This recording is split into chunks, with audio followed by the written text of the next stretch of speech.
este video trataremos de desarrollar el examen semestral de la materia Ciencia del Espacio y de la Tierra por el profesor Ernesto Urriola, en el cual se nos fue asignado el taller número 9, que lleva por nombre Planetas y Exoplanetas. En resumen, podemos decir que este taller se divide en dos partes, en las cuales en el primer lugar presentaremos actividades en las cuales podrán ayudar a comparar los planetas entre sí y poder darle contenido a las tablas que en algunas actividades presentaremos, y así los datos no queden en frío. Para ello utilizaremos modelos del sistema solar, en los cuales tendremos puntos de vista como distancia, diámetros e incluso el achatamiento que pueden sufrir algunos cuerpos. Como lo había mencionado, estaremos utilizando algunas tablas que contienen información, en este caso datos del sistema solar que nos permiten hacer comparaciones entre los planetas.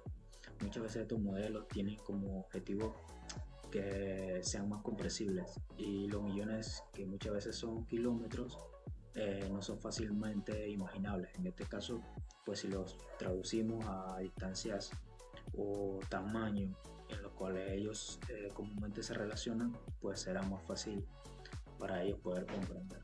Este primer taller que pueden observar detrás de mí, pues se utilizó un papel lo suficientemente grande y se pintó de color amarillo, en este caso representando el Sol, en el cual 1 centímetro equivalía a 10 kilómetros. El Sol en este caso tendría 139 centímetros, y en el cual se pegarán dentro del disco solar pues los demás planetas, en los cuales, usando estas medidas, se dibujan con sus características y se pegan en el disco solar, como ya les he mencionado. Ya pudimos observar una maqueta de diámetro. Ahora veremos una maqueta en la cual se trabajará la distancia que hay entre los planetas. Para esta se tomará una cinta de varios metros que será elaborada con una cartulina, en la cual se cortará en tiras de 10 centímetros de ancho y se irán uniendo hasta lograr la cinta ya mencionada. En esta se escribirán los nombres de los planetas, en los cuales se medirá la distancia de 1 centímetro por cada 10 millones de kilómetros, en los cuales nos dará como resultado que Mercurio estará a unos 6 centímetros, Venus a unos 11 centímetros, la Tierra a unos 15 centímetros y Marte a unos 23 centímetros, Júpiter a unos 78 centímetros y Saturno a unos 143 centímetros. Y más allá veremos a Urano a unos 288 centímetros y Neptuno a unos 450 centímetros. Ahora veremos un modelo sencillo en el cual podremos observar la deformación o achatamiento que sufren algunos planetas gaseosos, esto debido a la fuerza centrífuga generada por la rotación. En este caso utilizaremos un palo de 50 centímetros de largo y 1 centímetro de diámetro de ancho. Se recortarán tiras de 35 centímetros de largo y 1 centímetro de ancho. Puede ser cartulina o algún otro material parecido a este. Estas se pegarán en la parte superior, en las cuales no se permita que se muevan, y en la parte inferior que estas puedan desplazarse libremente. Se usarán ambas manos alrededor del palo y se girarán en un sentido a otro, y se podrá observar este fenómeno. Fue un placer para mí presentarles estos sencillos modelos y maquetas en los cuales podemos ver fenómenos como el achatamiento o la distancia y diámetro que separan a los planetas del sistema solar.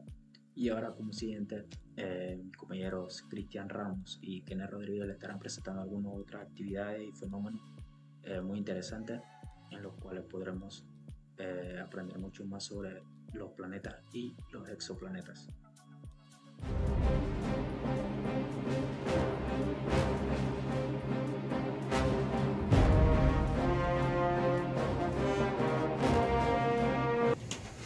Buenos días, profesor. Mi nombre es Kenneth Rodríguez y pertenezco al grupo que realizará los talleres del tema taller número 9. También este grupo está conformado por David Castillo, Cristian Ramos y su servidor. Realizaré los talleres del método de cráteres,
Modelos de cráteres.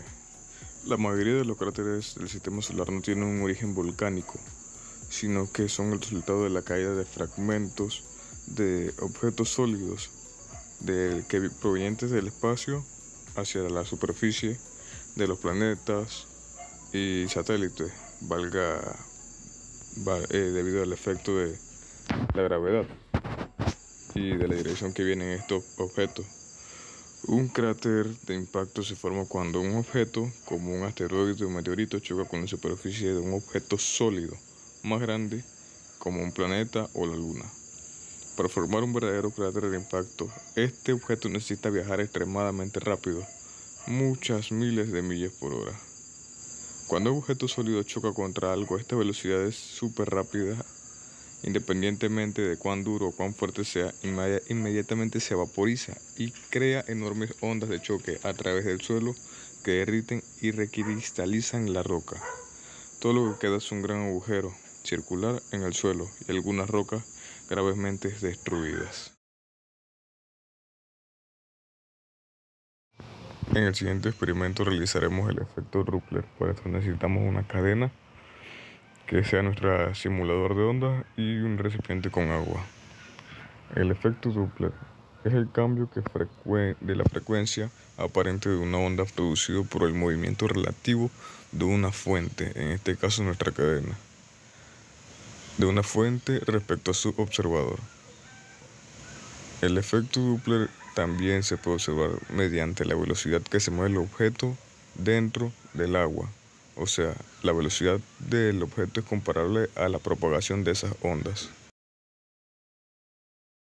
Para el siguiente experimento, el método de tránsito, utilizaremos dos esferas, una de mayor tamaño que la otra, que uno simulará nuestro Sol y el otro un planeta u exoplaneta.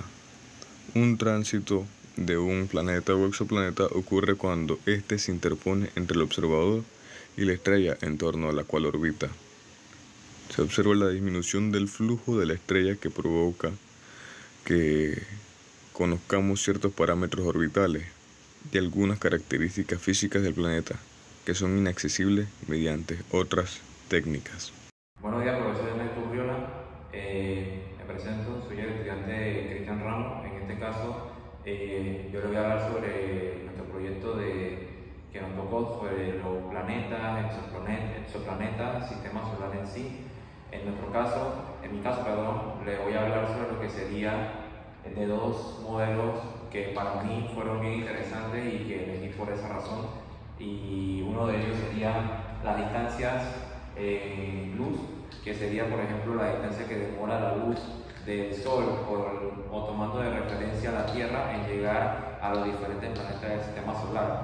Este es un modelo, la verdad que me gusta mucho porque habla de la velocidad de luz y es bastante como que puedo enlazarlo con mi tema que me tocó en el momento de la charla, que fue sobre las galaxias y que hablé sobre los años luz, de cómo podemos calcular esa distancia, etc.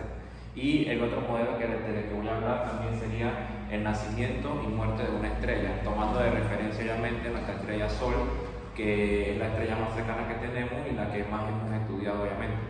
Entonces partimos obviamente primero sabiendo distancias luz. Eso más que todo es para indicarnos, y lo voy a explicar por medio de un ejemplo, cómo podemos saber la distancia de la luz en contra de cuando llegue a los diferentes planetas. Es decir, por ejemplo, si nosotros queremos saber cuánto demora la luz en llegar a la Luna, nuestro satélite más cercano, el astro más cercano que tenemos actualmente, podemos saber que, por ejemplo, primero necesitamos el primer dato, y es saber a cuántos kilómetros se encuentra la Luna de la Tierra. En este caso, la Luna se encuentra a 389.000 kilómetros de la Tierra, 384.000. Y el segundo dato que necesitamos obviamente es saber cuál es la velocidad de la luz. La luz tiene una velocidad para redondearlo y hacer una unidad más fácil, sería de 300.000 kilómetros por segundo. Entonces, al momento de hacer al momento de tener estos datos, la manera más fácil de poder saber cuál es la velocidad, cuál es la distancia que existe entre, o cuánto demora la luz en llegar a la Luna, esto simplemente lo tenemos que dividir y esto nos va a dar como resultado que la luz de la Tierra a la Luna, si fuéramos a la velocidad de la luz, nos da una velocidad de 1,3 segundos. Porque obviamente que por factores matemáticos los kilómetros se cancelan y solamente nos quedaría un segundo. Y al dividir esto, la distancia de la Tierra a la Luna y entre la velocidad de la luz, podemos saber que es de 1,3 segundos. O sea que la luz demora 1,3 segundos solamente en llegar de nuestro planeta, de nuestro hogar, a la Luna. Otro dato interesante es que, por ejemplo, del Sol a Mercurio, la luz demora en llegar unos 3,3 minutos. Y a nuestro planeta del sistema solar más lejano, que sería Neptuno, la luz demora aproximadamente 14 años en llegar, prácticamente, aproximadamente 14 años. Distancias, la verdad, si las comparamos, hay mucha diferencia, pero es que por esa razón se utiliza la velocidad de la luz para poder entender las magnitudes de la distancia. Y aún así, yendo a la velocidad de la luz, sabemos que las distancias son gigantes e inmensas. Ni siquiera podemos imaginarnos yendo a la velocidad de la luz hacia, por ejemplo, el centro de nuestra galaxia y tardaríamos miles de millones de años. Bien, esto es una manera fácil de explicar lo que serían las distancias que existen por medio de la velocidad de la luz. Y este es el primer modelo que quería explicar. Ahora bien, el segundo modelo que quiero explicar es el nacimiento y muerte de una estrella. Lo primero que tenemos que saber es cómo, por ejemplo, nace una estrella.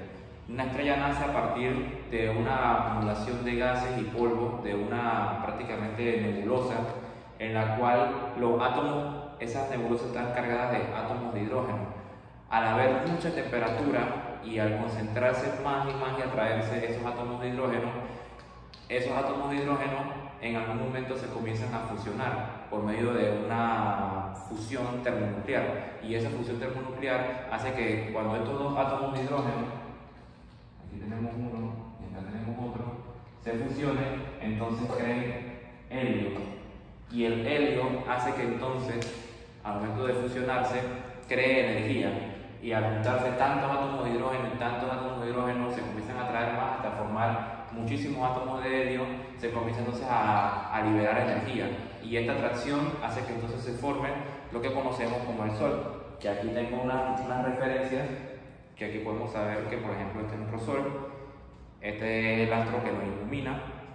El Sol, como todos sabemos, es la principal fuente de energía más limpia y renovable que tenemos en nuestro sistema y que nos ayuda a obtener, cambiar esa energía, esa gran energía que él tiene, por medio de paneles solares, a convertirlo en energía eléctrica para que funcionen todos nuestros aparatos electrónicos y todas las todos los importantes beneficios que podemos tener en el planeta Tierra. Bien, dicho esto, por ejemplo, ya sabemos cómo es que nace una estrella. Otro dato importante que tengo que decir es que, por ejemplo, el Sol tiene una especie de atracción hacia adentro de él y hacia afuera. ¿Qué quiero decir con esto? Que el Sol tiene tanta energía que se produce gracias a las moléculas al hidrógeno y al helio, que se van fusionando y provocan esta energía que van liberándola. Pero a la vez, la misma atracción gravitacional de la estrella hace que entonces esta energía no nos mate, por decirlo así, porque si se liberara toda esa energía como debería liberarse, si no existiera esa atracción gravitacional, nos mataría y no hubiera una zona habitable en la órbita que tenemos ahorita mismo del planeta Tierra. Bien, dicho esto, ¿qué pasaría, por ejemplo, cuando pasen alrededor de 5.000 millones de años? Bueno, en 5.000 millones de años, el Sol en algún punto, se va a transformar en lo que vamos a conocer como una gigante roja. Esta gigante roja, si la comparamos con el Sol, el tamaño es obviamente muy diferente. Esta gigante roja prácticamente va a arrasar con todos los planetas interiores, Mercurio, Venus, la Tierra, y aproximadamente pudiera llegar a Marte, y son las estimaciones que se tienen. Entonces, tomando de referencia esto va a suceder porque en algún momento el combustible del Sol, que serían los átomos de hidrógeno que se fusionan a helio, ese hidrógeno se va en algún momento a acabar, ese combustible, así como por ejemplo un carro. Y en este caso el Sol, en vez de ser como un carro que se apaga, en este caso el Sol va a utilizar sus últimas reservas de hidrógeno y se va a convertir en una gigante roja. Al momento que ella se convierte en una gigante roja, ella se va a mantener así por varios miles de años, y en algún momento, cuando ya se le acaben totalmente todas las reservas de hidrógeno, entonces pasamos al siguiente estado, que sería entonces que se va a convertir entonces en una enana blanca. Esta enana blanca igualmente va a contener energía, va a poder liberar energía, pero no va a ser la misma, obviamente. Y esta enana blanca aproximadamente va a tener el tamaño del planeta Tierra. Al momento que pase esto, un dato curioso es que el sistema solar se va a enfriar. Los planetas que existen, los planetas exteriores, Saturno, Júpiter, Urano y Neptuno, van a salirse de su órbita, y el sistema solar prácticamente se va a desaparecer. Y luego que cuando pasa de una gigante roja a una enana blanca, va a haber un punto en donde alrededor de esta enana blanca va a haber como una especie de nubes de gas y polvo, que en ese momento van a comenzar otra vez, porque eso es un ciclo, otra vez a juntarse alrededor de esta enana blanca, y van a formar entonces un nuevo Sol, y a su vez este nuevo Sol va a formar entonces un nuevo sistema solar. Pero eso va a pasar obviamente de este momento a que volvamos a tener un Sol, van a pasar miles de millones de años, porque es un proceso tardado. Muchas personas tienen la creencia de que el Sol se va a convertir en una gigante roja, y prácticamente en segundos va a volver a convertirse, va a convertirse en una enana blanca. No, esto pasa con un tiempo muy grande. Y bueno, profesor, esas eran mis dos actividades que quería exponer, mis dos modelos. Los modelos obviamente los realicé con palos de chorizo, y utilicé bolas de hielo seco para exponerlos. Aquí tengo la enana blanca, como les he demostrado. Aquí tengo la gigante roja que realicé, y aquí tengo el Sol con unas manchas rojas para representar las llamaradas solares que a veces existen en algún momento. Y bueno, eso es todo. Muchas gracias.